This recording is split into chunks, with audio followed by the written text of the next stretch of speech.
Thank you so much for joining us today on Anona Speaks. I'm Sohini Koch, and we're talking today with Rob Tamburri about reading your company's financials. Rob currently serves as the Vice President of Finance and Investments for GV Financial Advisors, a boutique wealth management and advisory firm located here in Atlanta. Rob previously worked in investments and accounting for Deloitte & Touche and as a commodities analyst for Bear Stearns in New York. And we're talking with Rob today because he works on a day-to-day basis with financial data as he advises a company that has more than 50 employees. Rob, thanks so much for joining us today. Thanks. Tell us a little bit about yourself and the context in which you use financial data. Okay. As the Vice President of Finance for a small entrepreneurial company, it's important to take a good review of the financials either on a weekly basis or on a monthly basis and take a look at the key parameters that help make small firms successful. And that would be financial statements such as the profit and loss statement, the balance sheet, and the cash flow statement. And so in your daily capacity, basically you're the Chief Financial Officer for GV Financial, and you're looking at the finances, making sure that the financial well-being of the company is maintained. That's correct. With small firms, it's very important, like big firms, to manage your cash. I review cash on a weekly basis, seeing obviously the deposits and withdrawals, making sure the balances seem to make sense to me. And then monthly, we're looking at the operational health of the company via the profit and loss statement, checking our overhead and our cost of goods sold, what we pay our vendors, and the condition of our balance sheet, which would be our receivables, cash as well, and other fixed assets. When you're reading those financial statements that you just mentioned, the cash flow statement, the income statement, and the balance sheet, what exactly are you reading those financial statements for? What data are you looking for? Well, being a long-term employee in the financial services industry, I'm pretty in tune with the ratios of some of the key numbers on those financials that I'm looking for. So what I'm looking for is, cost of goods sold, what we're paying to produce our revenue, certain percentages on that, and I'm looking at our income numbers as they relate to our budget and our prior year. So are we meeting our target? And more importantly, how do we do versus the prior year? And do really an analytical review, which is really explain to yourself why you have these variances and what's causing these variances. Very good.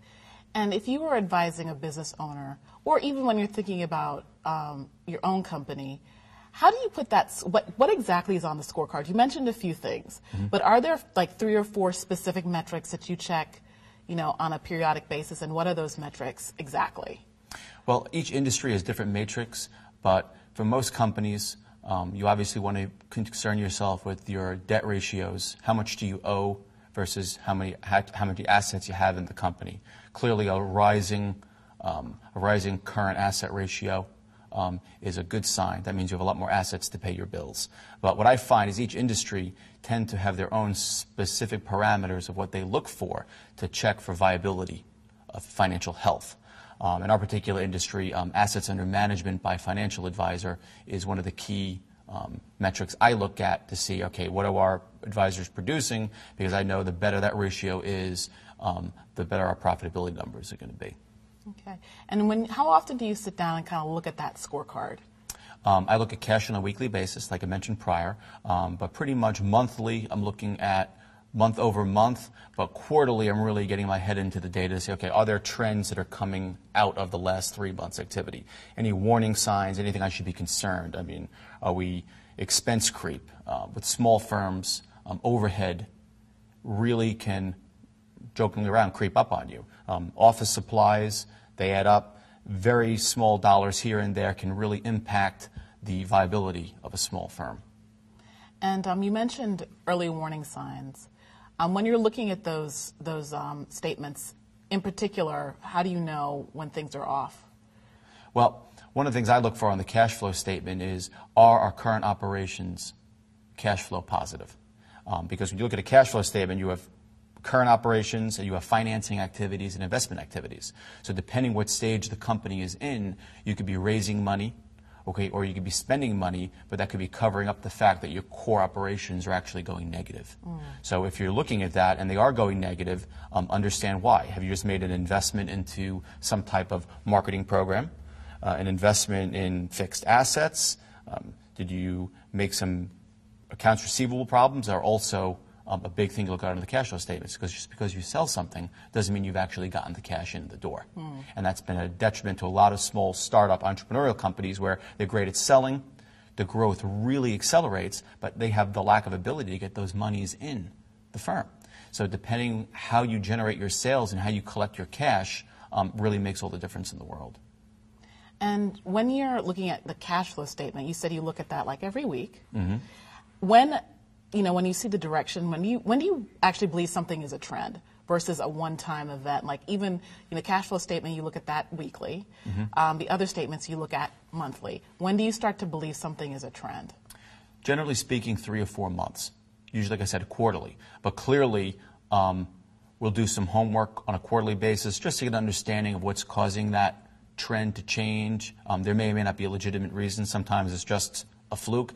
But clearly, annually, when we do our budget, we're looking at the annual trends over the prior year and the year before. And then if we really see there's a change, we'll look at the financials and say, okay, is there something that's changed in our operating environment? Is there some kind of expense we're missing? But generally speaking, trends, you need at least a quarter, 3 or 4 months to a year to really get a handle on. And now, once you've seen something, you're looking at the data. I know that you work on a management team. How do you use the information and get the information that you're seeing on the financials into the operation so that they actually inform how the company is operating? Great question. Key areas of the financials tend to be driven or managed by certain groups in the company.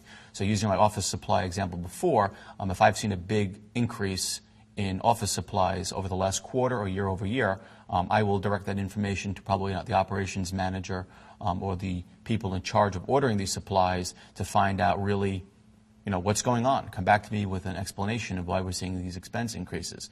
Is it lax on the ordering of people in the company getting to pick out what they want as far as their own office supplies? Are the office supplies not being locked? Are people able to come in and get what they want? Because it could lead to some operational setup concerns that you could have in the company as well. And it's effective to get those to the management meetings.